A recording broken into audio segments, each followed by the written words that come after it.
रेकॉर्डवरील गुन्हेगारांना सन्मार्गाला लावण्यासाठी कोल्हापूर पोलीस दलाची आरोपी दत्तक योजना. जिल्हा पोलीस अधीक्षक महेंद्र पंडित यांची माहिती.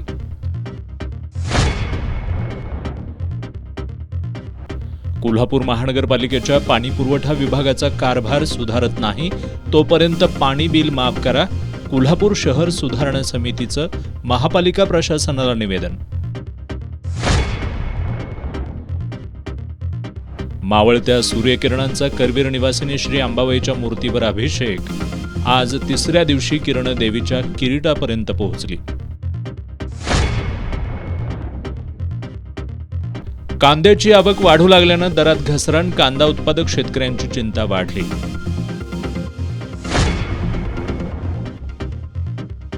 आणि सियाचीनमध्ये सैनिकांसाठी ऑक्सिजन प्लांट उभारणाऱ्या सुमेधा चितडे यांचा आमदार सतेज पाटील यांच्या हस्ते श्री माऊली आनंदी पुरस्कारानं गौरव.